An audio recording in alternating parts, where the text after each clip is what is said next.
Packets and Bolts, the podcast about technology, life, philosophy, and anything in between. It is January 18th, 2019. What a wonderful wintry evening as a snowstorm approaches. I'm your host, Muskrat, with guest co-host, Mongoose. This evening's topic, how's it going? This evening's topic, payment card security. Right. Interesting topic. Lots of stuff going on with that. Lots of stuff. Always fun. And, of course, we have the headlines of the evening that we'll be getting to. Word from our sponsor a little bit. And, of course, the cocktail of the hour. How's it going, Mongoose? Good. So your headlines, it's either going to be Trump or it's going to be the Green Bay Packers, right? Because this is Wisconsin. So you got to start with one of those topics, right? Or am I wrong? I was thinking a little bit different. Are we cliche? Are we cliche? Little slant. Not so much on the Packers, especially with this season. I think you're pretty happy about that. Did you ever notice that when Trump talks, he's got jazz hands? Actually, yes, I have noticed that. I think or maybe chef hands, like chef hands from South Park. I think he must have been balls. a dancer at one point. You think he has salty chocolate balls? I don't know. Interesting. Okay. So it's been an eventful couple of months here. Looking through my headlines. You went all the way back months. I don't want to go too old. Don't want to go too stale. However, this one is from 2018, December. Maybe you heard of it. Massive CenturyLink outage. That was a whole year ago. That is one way to look at it. You are correct. Yeah, looks like CenturyLink had a bad network card. That never happens. Yeah. Well, this network card brought down multiple data centers, and I believe approximately 50-hour outage caused by this network card. Yeah, a whole region was affected, wasn't it? Yeah, multiple states. Yeah. So, I'm a network engineer. You're a network engineer. So one network card causing a multi-state outage. Huh. That's kind of interesting. That's actually quite a feat of network engineering. It is. It is. For a carrier that size and that well respected to achieve that feat of incompetence. Well, some would look at it as incompetence, and others would look at it as creative engineering. Or excellent poor design. Correct. The excellence of poorly designed networks. It's a lost art. How about this one? E-cigs are more cancery than we first thought. That's why they call them douche flutes. Is it? So, here's an idea. You take a plant, tobacco, and causes cancer by smoking mass amounts of it with added tar, etc. And someone gets the bright idea that if they put it into a liquid form with 20 plus other unnameable chemicals, that would somehow be healthier. Huh. Now, how do they have a broad enough bunch of research for this? I mean, how long have e-cigs been out? That I mean, people have not grown up like they did in the 50s and 10, 20, 30, 40 years of smoking cigarettes. Obviously, we know the effects, but, e-cigs been out for what, 10, 15 years? Like, have they really had that body of evidence to go and make those conclusions to say that these are worse than cigarettes? Well, I can't tell you whether they're worse or not. Just more cancery than we thought. So the Washington Post points to a new study from Lawrence Berkeley National Laboratory, presenting evidence that the vapor from e-cigs contains two chemicals, specifically propylene glycol, which is in a whole host of things, including food, and glycerin, considered probable carcinogens by federal health officials. However, there's also things like formaldehyde, and a chemical that is related to something called popcorn lung, which goes back to the microwave popcorn industry. That's right. That's what Orville Redenbacher had. It's probably what he died from. Yeah. So, yeah, probably not a good idea to inhale a bunch of chemicals. Just saying.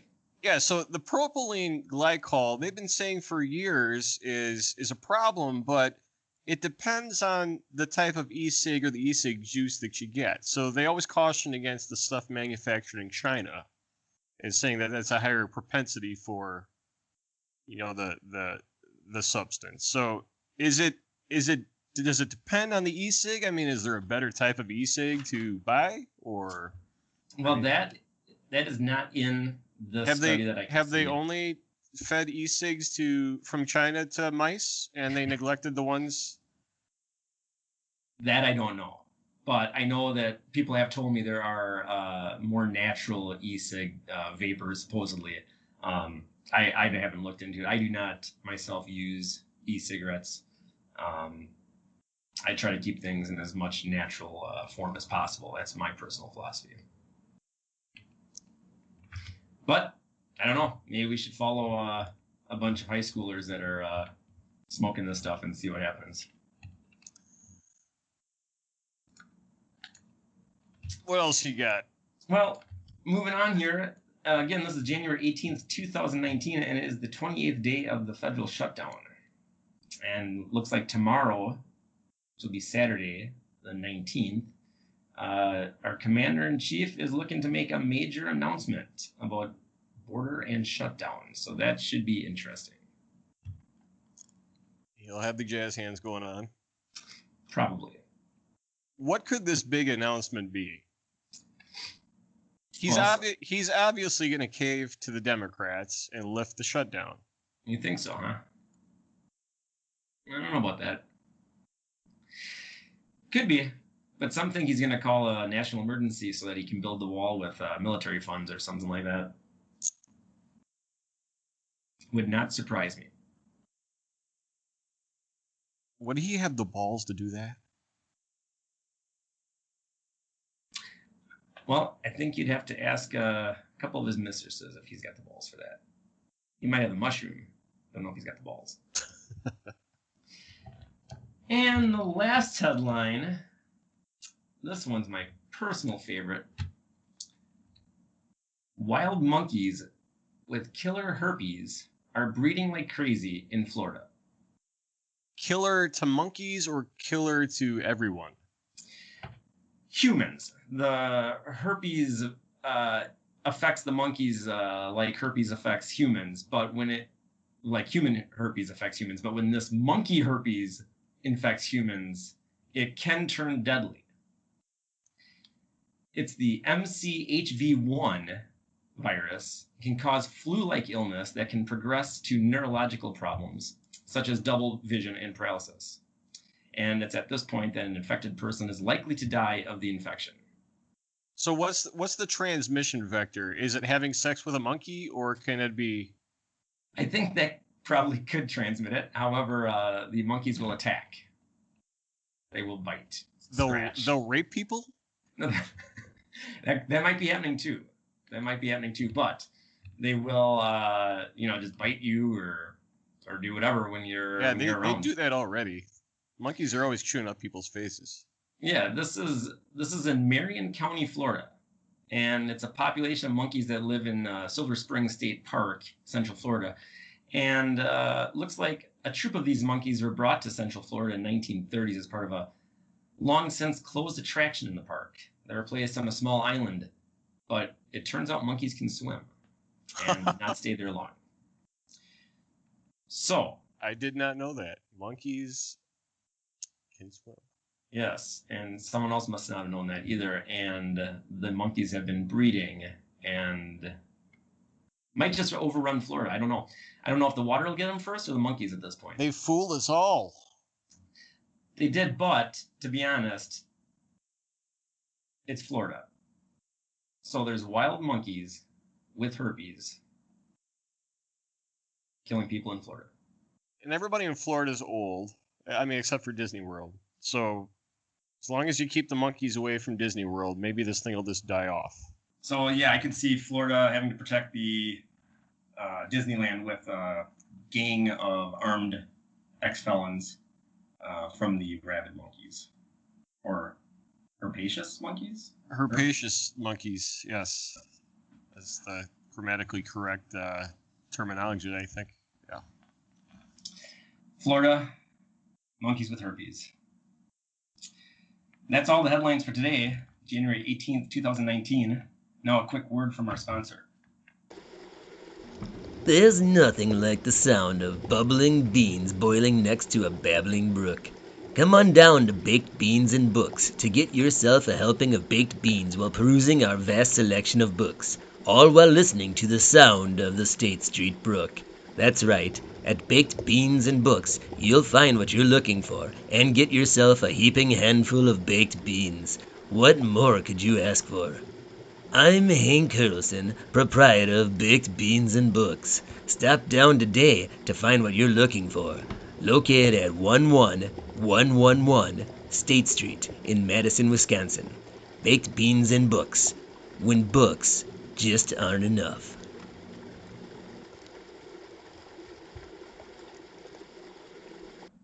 And we're back. This is Muskrat and Mongoose. Mongoose. Packets and Bolts podcast, January 18th, 2019, Maiden Voyage. For my cocktail of the evening, I am making what I consider a winter drink, but also in honor of our president, a White Russian. I am mixed 1 part Kahlua. I'm making mine a double, by the way. Those monkeys really got me freaked out. 1 part vodka and 1 part heavy cream. And of course, tonight's vodka, Absolute Vodka. Absolute Vodka, when you want to be absolutely wasted. Shaken, not stirred? No, I stirred my White Russian. So, to non-collusion? Yep, that's a White Russian, all right. That's the stuff. What about you, Mongoose? Do you have a cocktail of the evening, or you going dry? Well, never dry. Never dry. Always high with my friend Sam Adams here. Ooh, yes. Just hanging out. Absolutely. Uncommonly smooth. Uncommonly smooth beer. Okay, so I know this topic is near and dear to your heart. Pisses me off. Is it that bad? Yeah, it does. It's bad. It's very bad.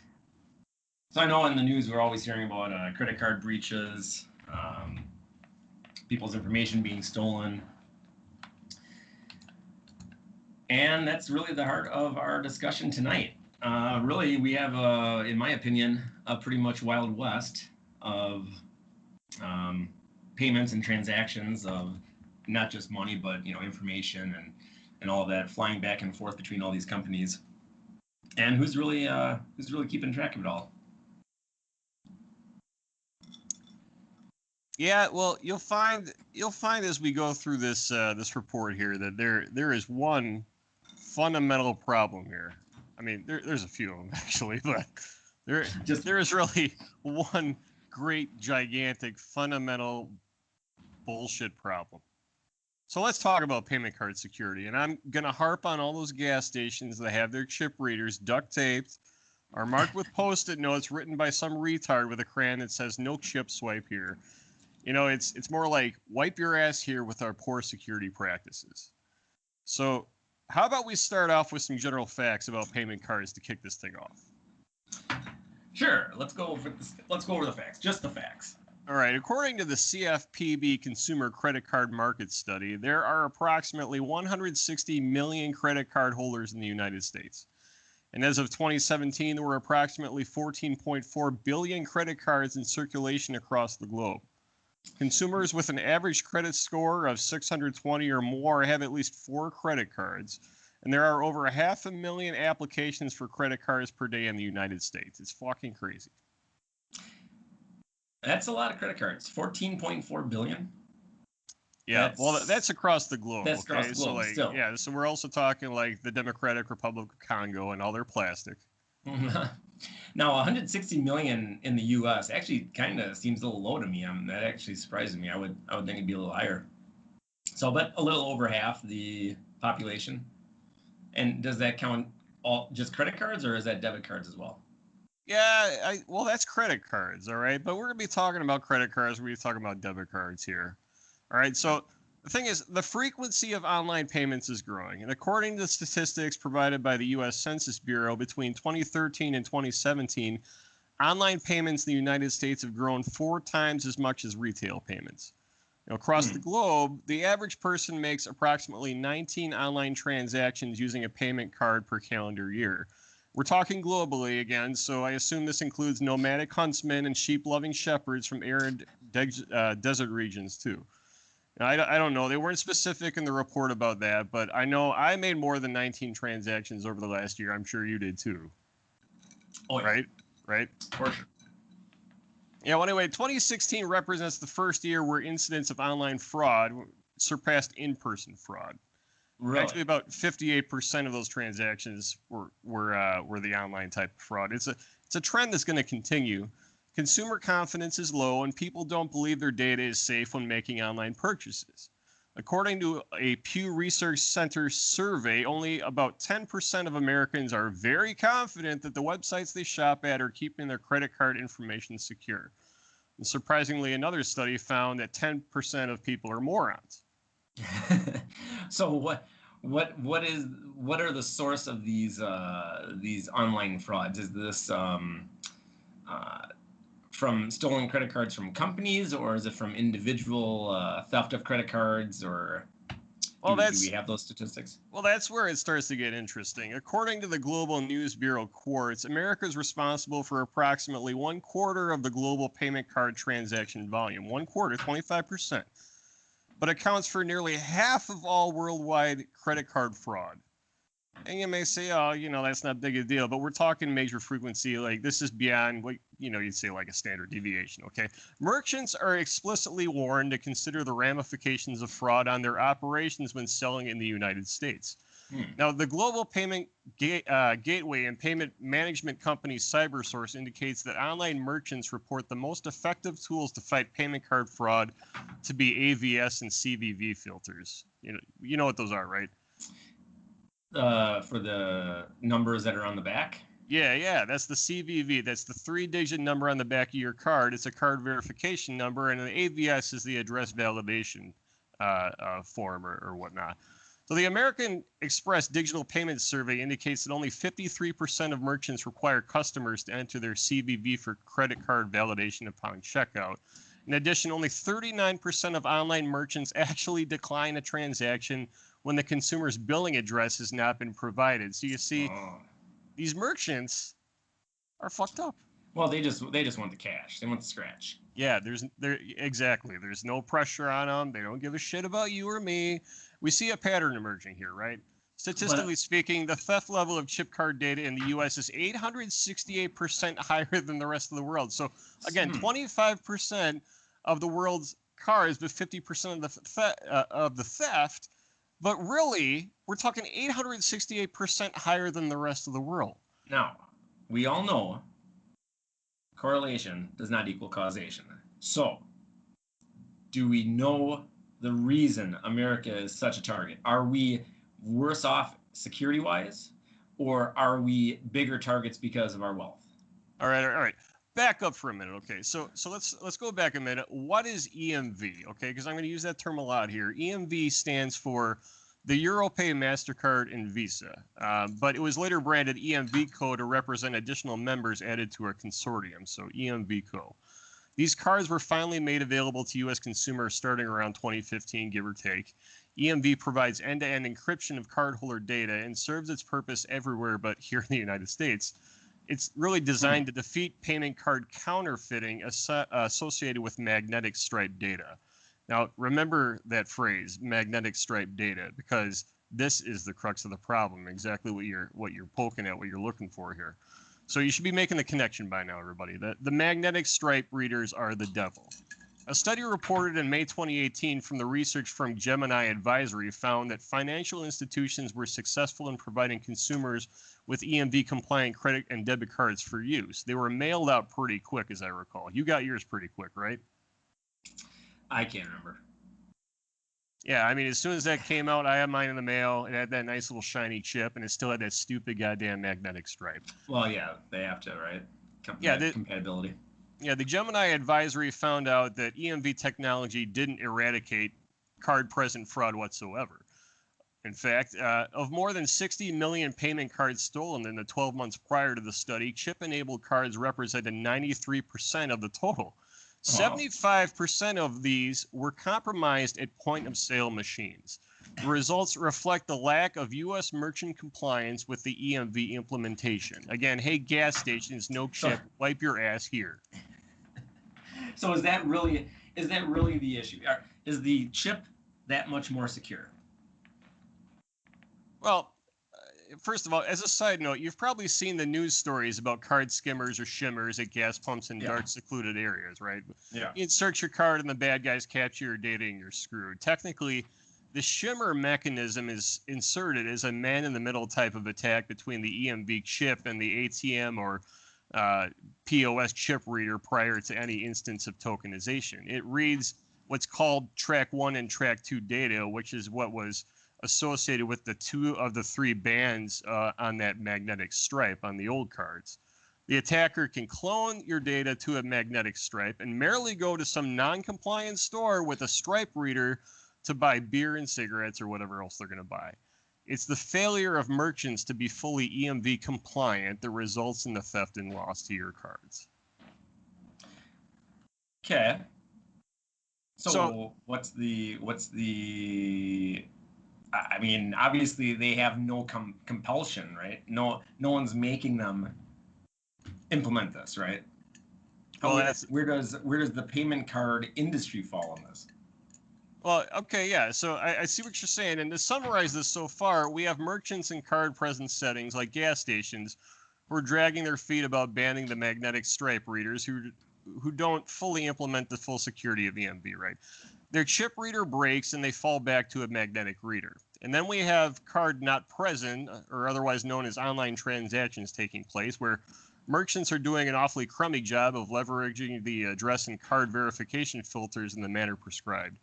Europe, meanwhile, has GDPR, the General Data Protection Regulation Law, which they rolled out in early 2018 against the objection of companies who said they could never modernize their processes to the extent necessary. But most of them did for fear of fines, which would bankrupt small and medium-sized companies. Meanwhile, here in the U.S., there's little to no regulation, and we've become a veritable laughingstock to the rest of the civilized world. Well, now, wait a minute here. We've got PCI. Payment card industry security standards. I believe 2004 is when they were version 1.0 came out. Now, but now they're on version 3 and it's 3 times as shitty. I mean, these companies like check the compliance box and we're done, and these auditors, it's like they can probably be bribed. I don't know. Meanwhile, the government's doing nothing. There's a large political sentiment in the U.S. about avoiding government regulation, and I'm not going to open up a can of worms with that, but the only ones suffering from this lack of regulation right now are the U.S. citizens like you and me and our listeners. Free markets are doing jack shit. Visa's trying, I guess, but it's really to protect their direct customer base if you think about it. Prior to 2015, credit card issuers were liable for a large majority of counterfeit chargebacks on card-present transactions, so the consortium got together and established a deadline in October 2015 to implement the EMV-compliant POS systems in an effort to move the liability for those chargebacks to the merchants or their payment processors. But here's the thing. There were loopholes, and realistically, this lacks the force of any meaningful government oversight. So here's the thing. If a merchant allows a person to swipe their card and it turns out to be fraudulent, as long as they have EMV enabled, they're not liable. So the merchant, they just don't give a shit. So, but who makes up for that? The credit card company pays the issuers, the issuers, or a bank or what? Yeah, okay. Yeah, again, like going back to PCI, it's the same mentality that so many companies have had about security these days. Hey, we need to pass the audit. Let's check the box, pass it, and not give a shit about proper security practices thereafter. Not at all. That is correct. I've often said that we're not going to get any regulation on here unless some major issues happen. So the analogy I always like to give is when turn of the last century, not this century, when electricity was the new thing and anyone could call themselves an electrician. And so you had a whole bunch of people wiring houses, and it wasn't until quite a few burned down that they decided to get electrical codes. So until we get to that point, which might never happen because no one's really dying from credit card theft, right? It's just a bunch of money, and apparently they seem to be all right with this, bleeding, this bleeding from the industry where the banks pay it. I mean, I know the banks print their own money, so they probably really don't care in the grand scheme of things. But everyone seems to be content with the providers picking up the bill for all the fraud that happens. That's in my opinion, and I don't see any political will for any type of strict regulation. And like you said before, PCI is a joke. So I don't see much happening on any of those fronts. And without that happening, without something that says when you want to take credit card payments, this is what you must do, I just don't see anything improving. Yeah, absolutely not. It's almost like it's the free market mentality. It's like we need to let businesses do whatever, or else like we're going to start ruining our economy. But like I said, meanwhile, Europe is doing this and they're getting by fine. And now they've got the force of regulation. EMV chip cards are working out there in Europe. But I digress. So as long as I'm painting a bleak picture, let's talk about what else makes absolutely no sense in regard to retail purchases in the United States. Number one, you can still pay by check in most retailers. Who the hell carries a checkbook with them to the store anymore? I see old ladies once in a while. I used to see old ladies pulling out the checkbook, taking 15 minutes to write a check while I waited there with my groceries, but I don't anymore. I mean, do you? They still accept checks. I actually haven't seen a place that most places I go to, I see a sign that says no personal checks. All right, so at least they're getting there because, I mean, it's still rampant in some places. I always wondered how checks were so secure because your account number and routing number is right on those checks. Yeah, it's a joke. Number two, if you go to a restaurant, you hand the waitress or waiter your payment card and they walk away with it. And then they proceed to write down your name, card number, and CVS number behind the kitchen doors. There was a restaurant here locally a couple years ago which ran a massive credit card theft operation, and I doubt the conspirators were ever caught. I had family members and friends get compromised. They had friends who got compromised. Mysterious charges appeared on their card from other states, so they were clearly selling the data for profit. And I'd say the name of the restaurant, but we should check. Let's check with our producers here to see if we can. Never mind. We don't want the liability, but the wholesale selling of credit card, usually to Russian oligarchs, seems to be a big thing. But I don't. What's a credit card go for nowadays? I don't know, 20 cents, 25 cents. I don't know. You have to sell like thousands of them to get any sort of, and that's even more funny because the fact that people can make money off massive amounts of credit cards sold is just showing how many credit cards can be grabbed at any single time. Yeah, there was just another news report about a massive breach that didn't make our headlines, but it just came out another day or so ago about 75 million credit card numbers again getting dumped. I mean, this is becoming almost every other day. And, if you follow somebody like Brian Krebs, the security reporter, Krebs on Security, he's always got articles about new breaches. It's becoming rampant. And it seems like the thing to do if you're a company to avoid any liability, this is a little bit off topic here, but is just to go and blame some APT, advanced persistent threat group, from North Korea, and say it was the APT, we couldn't do anything about it, and you're off scot-free. Yeah, that always gets me when you have these calls after a big breach like Equifax.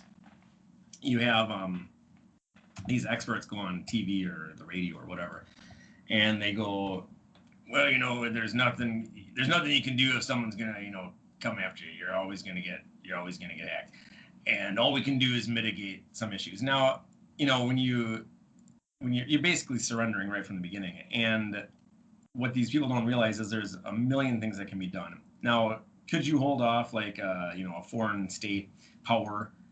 maybe not from a dedicated assault where they come at you with, spies and electronic attacks, but the Equifax hack, okay, which isn't directly credit card related, but I think this just points to a systemic problem in our whole ecosystem of cybersecurity. The Equifax system gets hacked from the internet. Now, of course, they blamed it on some patch that hadn't been, I don't know, it was like a couple months old that the patch was not applied. But what no one looks at, well, I mean, no one says in the media. Now, of course, the media is not very tech savvy. But so it's a little bit excusable, I guess. But when they talk to these experts, no one brings up the fact that, okay, so they didn't apply this patch. So their system is hackable. Okay, fine. So the system gets hacked, but that's a web front end machine. That is a web server on the edge of the internet. If you hack a web server with proper application and network security, so not just application security in terms of securing your application, I mean a proper design, you should not have access that they had to all of the data that was able to be pulled. So that tells me that either, worst case scenario, the database was on the web server, which would be quite funny, or the database was just in an extremely accessible location, and not just any database, the database that had all of the goods. So we have these companies that run around, acting like, big security companies, right? Because Equifax, even though they're not a security company, they're protecting people's, credit scores and things like that, right? It's a major company for determining people's credit viability. So you would think they would be more security focused. And they have this huge flaw, which not only is the web server not patched, but just because you hack a web server, you can actually get every piece of data on X number of users. So the whole application architecture is broke at that point. But no one talks about that. Now, you could argue that they don't talk about it because it's too nuanced, too technical. I think some of these security people they have on the air are just either they don't really know what they're doing, or they just don't care enough to talk about it. It's my personal opinion. Oh yeah, there's a lot going on. It's definitely poor design. That's the bottom line here. But I mean, number one, maybe these companies are relying too much on the traditional perimeter security idea. Look, like in the modern age, perimeter security, there's actually just an article that came out in Wired or Dark Reading recently that said that the perimeter is dead, and it really is. You got to adapt, and you need to start upping your security game and leveraging better processes and better techniques to go and actually actively hunt threats. Because when you got a big old target on your back like some of these big companies do, especially like an Equifax, if you're not actively going out and looking for those things, you're just asking for trouble. They're probably not patching, so in terms of trying to go and perform privilege escalation, if you're not patching your servers and your Active Directory elements, you're going to be screwed. I mean, there's a lot that goes into attack, as we'll talk about in a minute, but I totally agree. But right.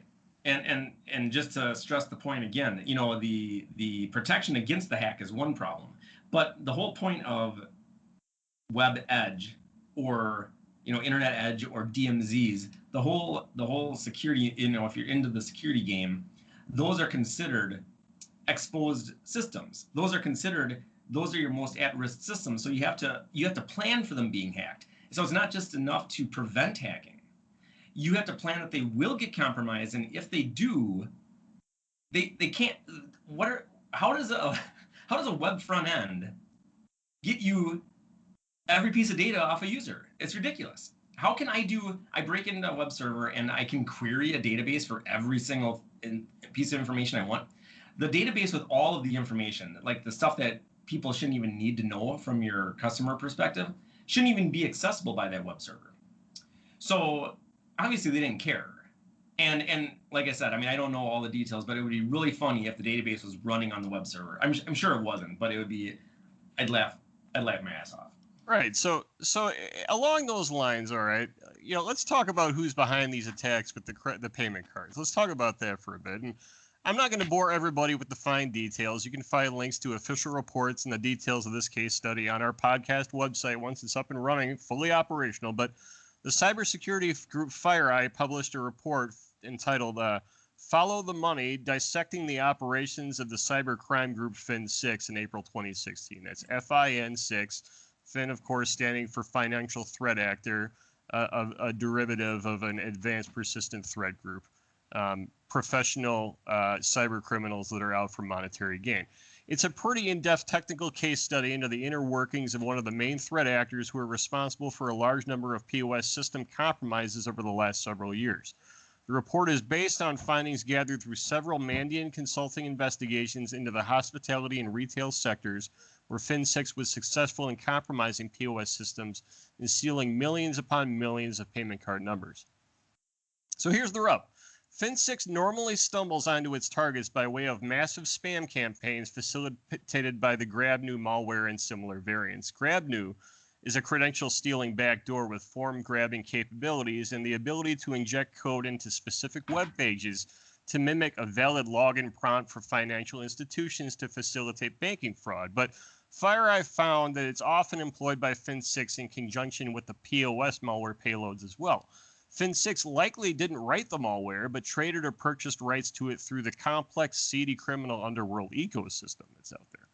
So it's completely random, and after stumbling onto a target, the threat actors typically use components of the Metasploit framework to establish persistence. A common hallmark was to use a downloader program to connect to command and control servers to download and execute shellcode using either registry run keys or Windows scheduled tasks to establish persistence with the group's preferred backdoors. And then, go ahead.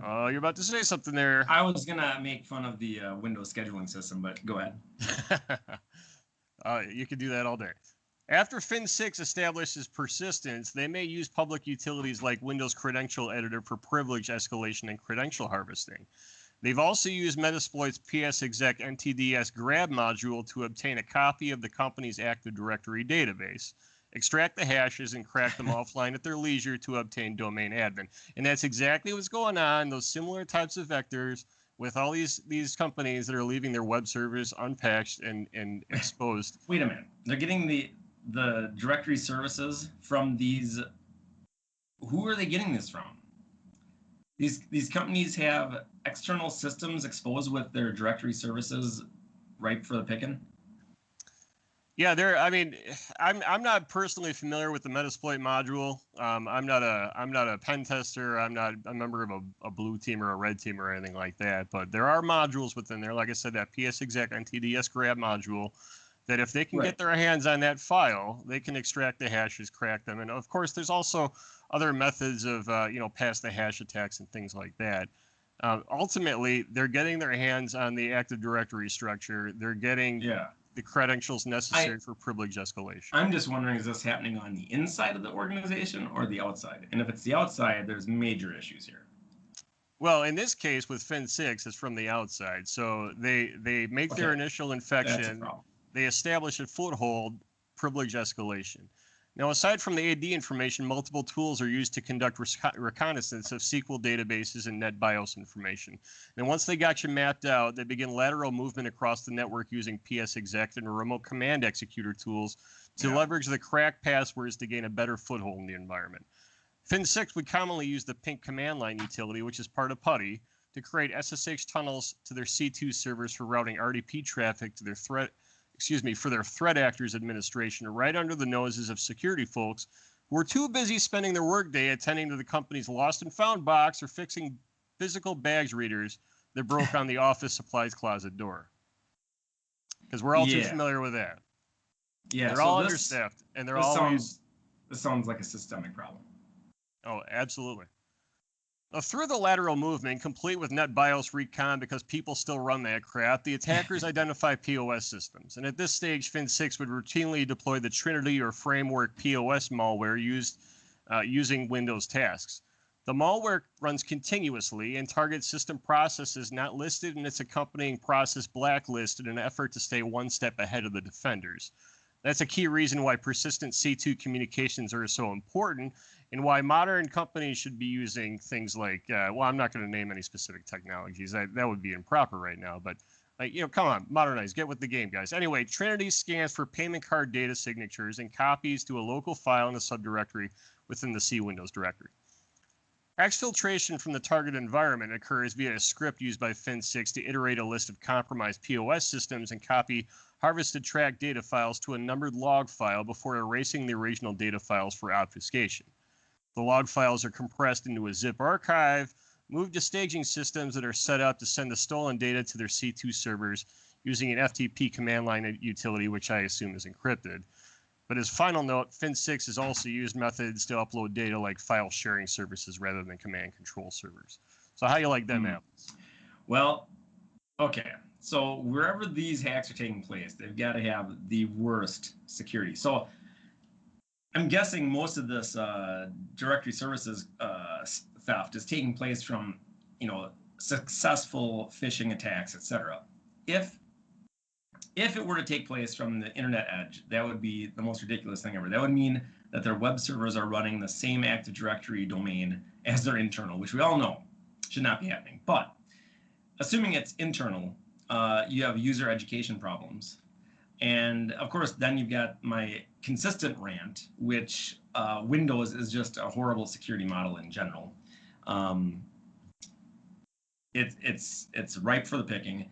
NetBIOS is only one problem of it, but just the whole structure of Windows security is a problem. So you've got these low-hanging fruits which allow users. You can blame the users all you want. Don't click this, don't click that. But the fact that you can click something and have your whole area compromised, that says something about Windows, and that says something about the state of things. Now, what is the next step here? What are these companies? Does anyone care? Do they care? Does anything happen because of these hacks? Well, the reality is companies who are not EMV compliant are the biggest threats. The attack methods previously described are not changing drastically. And as more merchants slowly warm up to chip readers, researchers note the threat actors are just becoming more focused on places like the gas stations who do not have a mandate to move to them until 2020. Why the EMV consortium gave gas stations so long to wait without risk of repercussion makes no sense to me, but don't expect Quick Trip to look out for your payment card security for another year and a half or more.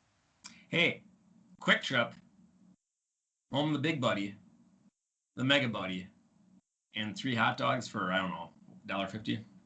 Yeah, just pay with cash. Do they still have the mega buddy? I don't know. Wasn't that 64 ounce? I think, I don't know. I don't drink that shit anymore. They do sell meat. They got good pizzas. Yeah, they sell ground beef. In fact, I would say that Quick Trip pizzas rival most of the pizza joints around here. I mean, there's a couple chains. Mostly chains. Yeah, exactly. Yeah, actually, their pizza is pretty good. If you want to have, pizza made from a factory, it is pretty good. But they have ground beef, Mongoose. Just saying. Well, anyway, if you don't think this problem's rampant, rewind the podcast and check the preliminary statistics again. The Home Depot breach in 2014 affected POS systems, which compromised some 56 million credit and debit card numbers. This was actually larger than the 2017 Target breach, which compromised about 40 million payment cards. Ironically, that one was a Fin6 special, and the company had just implemented new FireEye security mechanisms, but no one knew how to properly use them. If that doesn't sound familiar. Doesn't know how to use the security product. Huh. Yeah, we bring in a contractor, we deploy this cool tool, and we don't know how to use it by the time they leave, and we end up using about 5% of its functionality. Let's just get real. Aren't companies just looking for some sort of magical box? They want a toaster, they want a refrigerator, they want to put it on their network and just have it secure everything. And they don't ever want to have to look at it or touch it again. It should just magically do everything for them. No administrative effort whatsoever. Right. In these people's minds, it would be great to have one flat layer 2 network, probably like CenturyLink. They would stick some sort of security appliance in the middle of this flat network, okay? The security toaster. And then magically, it would stop all external attacks, all internal attacks. It would stop phishing. It would stop everything. It would stop fish hooking. And they could sleep herpes easy. monkeys. Herpes And monkeys would be stopped dead. it would stop the herpes monkeys, but not in Florida. So the thing is, this is what they want. This is the unicorn. The unicorn of, guess what? It's not the unicorn of engineers like you and I, okay? Because engineers usually don't believe in unicorns, although unicorns are cool. This is the unicorn of, surprise, surprise, management. They want to be able to check off a box and say, I have security. What did you do in 2018? Security. How'd you do it? Security toaster. That's what they're looking for. Yeah, is there not some kind of blame to be spread along to some of the the salespeople from some of these companies that go and market security technologies? They come in, they talk to the CIO, and they say, like, look, like, we did an assessment on your network. You guys are screwed unless you buy our latest thing. And maybe that CIO, well, typically they're a little bit smarter than the average management guy. So, I know it's pretty smart CIOs, but hey, look, like, typically, like, some of these management folks, they get really freaked out. And they think, hey, as long as we take the sales guy's word for it and we buy this technology, we're safe. Because to them, it's, from A to Z, all it is buying the product and then telling your engineers, your administrators, get it in there. And then life is good, right? That's what they think. Right. Yeah, they get to go to sleep and rest easy, waiting for the next payback from the vendor that they just bought their stuff from. Maybe they got a trip to Aspen. Maybe they're going to Europe. Who knows? Interesting story. I was once talking to a vendor, and we were in between managers, and I was evaluating multiple carriers. And one specific carrier said to me, it was a guy-gal team, and the guy was a little bit older, and the gal was a little bit younger. And the guy was saying, hey, if you renew with us, it could be quite lucrative for the both of us. And he said this several times, and the gal who was younger kept like thinking, oh man, what did I just walk into? And I just kept repeating the same thing. We're going to do the evaluation and do this right. But I can see a lot of managers who, aren't really that technical. Matter of fact, they probably studied business and ended up as a IT manager. They don't really know what's going on. And they've got to make their boss happy, right? And how do you make bosses happy? A spreadsheet with a checkbox. That's right. And nothing feels better than being presented with a spreadsheet full of check boxes. Correct. And then that spreadsheet feeds a graphic of a pie chart. That's right. They use Excel formulas to paint pretty aesthetic pictures, green, orange, yellow, that show lines increasing the security posture. Correct. Yes. Which somehow they can quantify from that spreadsheet. Right. So what happens is, business manager walks into IT department day one, says, I've got no metrics on you guys. This is a problem. So he doesn't notice that that's his problem. He considers not having metrics the problem.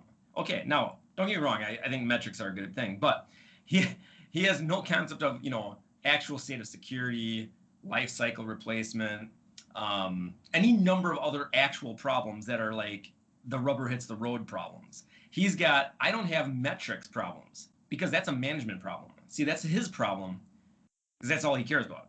He's like an MBA fresh out of school, right? TPS reports. Right. Did you get the TPS reports? So that's the issue. It's a layer. It's the top layers coming down, trying to understand how they keep their job. How do they justify their job? And that's checkboxes and graphics.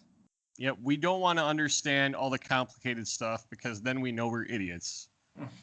So give us the spreadsheet full of checkboxes, and we know we're good. I think Don't tell me anything more. I think it's more sinister than that. Maybe not sinister. Maybe cynical. Because I don't know if they have complete ill intent. I don't know their intent, but I think it's a little more cynical. I think it's more about, if I don't understand it, I'm actually not to blame. So, the less they know, the better. Ignorance is bliss. Correct. So to close our little payment card segment here, In the immortal words of Andy Rooney, if dogs could talk, it would take a lot of the fun out of owning one. I think that pretty much sums it up. I think that pretty much sums it up. And I think that music tells us that we are out of time. However, I'd like to thank my guest co-host, Mongoose. This is Muskrat for the Maiden Voyage, first episode of Packets and Bolts, the podcast about technology, life, philosophy, everything in between. And remember, keep packing those bolts. Until next time. Signing off. See ya.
Real goat.